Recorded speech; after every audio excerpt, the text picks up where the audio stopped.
Cashflow channel. My name is Isis. And I'm Kehlin.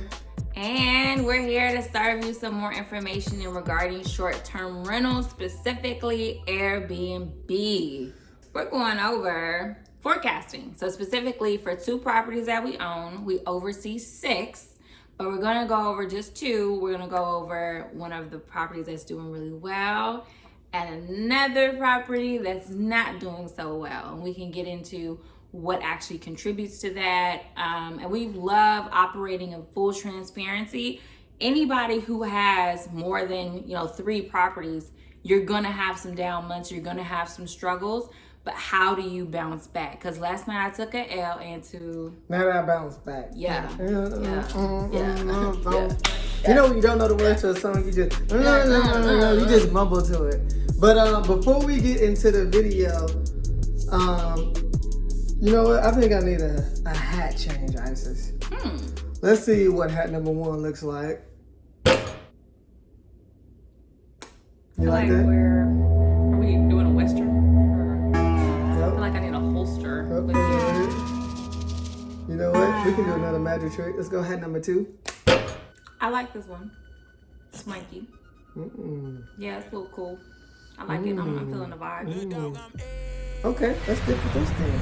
All right, let's stick with this. And let's dive right into the video. So you know who's a diva between. Today we're going to do... All right, so let's start off with Isis. Yes. You can look down at the screen and look up how you want to do it. Okay. So, guys, we're going to be discussing our property called Rodeo that has been very profitable, but we are selling it. We are looking to expand our portfolio out into other markets, and it's one of the properties that we feel like it would be perfect for someone just getting started. It has proven revenues, and actually we're about to get into that right now. So for the month of August, given these are peak months, we were able to get a revenue of $3,107.50. Depending on how much your expenses are, that could be a huge win or a huge loss. But let's get into these expenses. So with running an Airbnb, you have typical rent costs, of course. For Rodeo, this rent is actually in the 5th Ward area, 10 minutes away from downtown. It's secluded. It's part of a duplex unit and it offers street parking, and it's a 2-bedroom, 1-bath. And so with that, the monthly rent is about $1,250. So that's $1,250. And then we also have utilities, which is $230. And so we'll also break out the utilities. For this unit, you'll have lights, Wi-Fi, water. Now, let's cut. Restockables. Our restockables is $40. So me and Kehlin go back and forth on whether you should buy one big bulk of like toilet paper and tissue paper and soap and scents and Dawn soap and all that kind of great stuff. I like a fixed cost of restockables to say every month I'm gonna spend $50 instead of that one time in a month you'll go and spend $300-$400, and then every other month it'll just kind of vary depending on what each Airbnb guest needs. And trust me, these guests will ask for the moon. And since you're in the hospitality business, it is your duty, to oblige them to a certain dollar limit, okay? But you will have some variable costs there as for accommodating guests for different things that they may need. And like if you want to do just water or whatever, or if something happened where they're bringing kids and you want to buy a stroller or a crib or something, that kind of works into not your restockables, but the variable cost of the restockables. Also, short-term rental. So short-term rental costs, one of the things that we've invested in was the AirDNA platform, where you pay $100 a month to get a estimate on how much each property can do. We definitely advocate for that platform. It's a must, only if you want to scale. And initially you needed to do some forecasting to see how much are you going to actually make on this property. Exactly. So our STR cost, which is just our short-term rental cost for operational fees, is about $50, which leaves our operational cost to being in total $100. Now, AirDNA said our projected occupancy rate was 59%. We were able to do 90%. Yay! Go us! We did good. And our cleaning expenses was about $378. Our cleaning staff charges is $50 for every cleaning. We had about 7 cleanings that month, so broke down to $378. And then our revenue was $3,107.75. You subtract that you do $3,100 minus the $1,900. You come with a total income of $1,149. Ooh. Not bad for something you don't own, right? You don't have any, like, let's say an earthquake came, roof fell down, you could walk away, all right? That's not even on me. That's on the guy that owned it, okay? So definitely this rental arbitrage, get into that bag. Don't fumble the play trying to save up to get your own property. We tried it. It's a slow way of thinking. Just do the master lease, scenario, which everyone is talking about now. And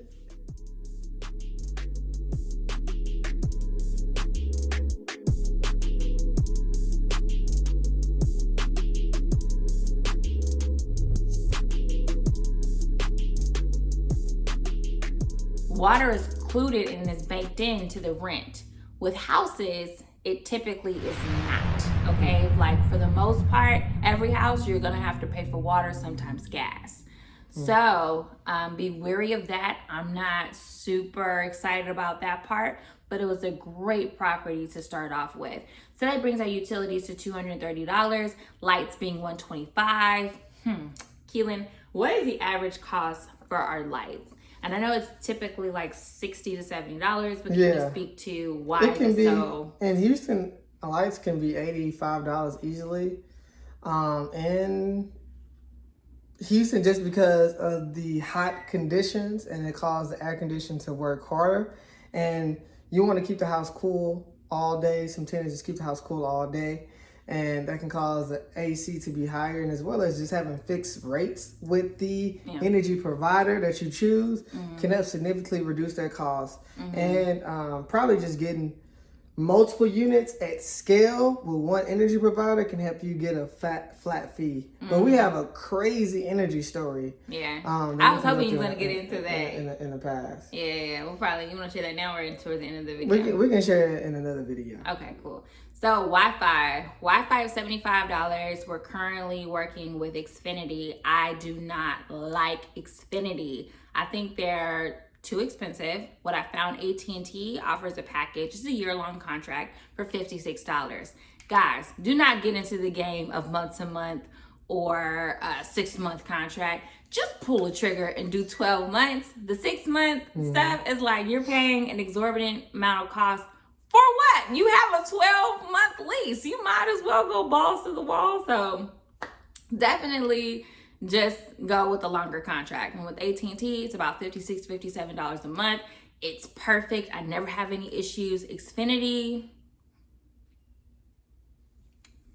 yeah. If y'all like Xfinity, let's talk. Put some stuff in the comments. I'm not an Xfinity fan. I personally like Xfinity.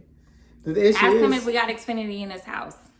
Well, this is because she signed it up. She signed up for it. The only issue with Xfinity is I think the issue with Xfinity is that the box is out, so sometimes people will hit it and knock it over. We had the box out for the other properties at AT&T. AT&T box, but they're like hidden behind the beds. I personally like Xfinity. Excuses. It can be reasonable. Right now we got 100 megabits at each house, and so but keep going into other stuff. The expenses, that's basic.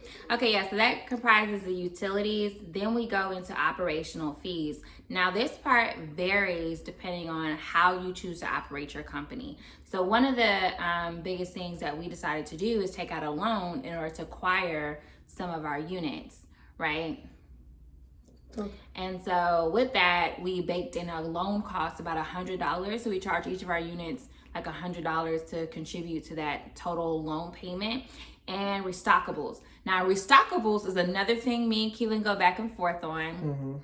So I'm primarily in charge of like running day-to-day fees, but Kehlin. And lastly, so this is a thing that people like to most get tripped up on.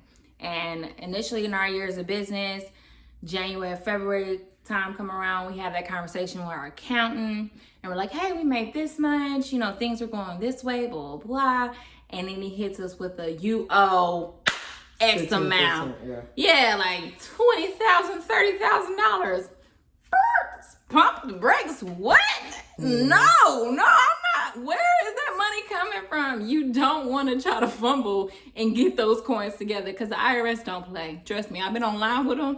They money today. Okay, the payment plan, you gotta pay to even have a payment plan. So I'm like, man, crazy. So one of the things I've learned, do not play with them. Okay, save that money for the taxes. We do 15% of the total profit, or I'm sorry, 15% of the total income, and that came out to $977.29, and that's what we take home with us. And what was the taxes? The taxes was $72.46. So save that money now. So, and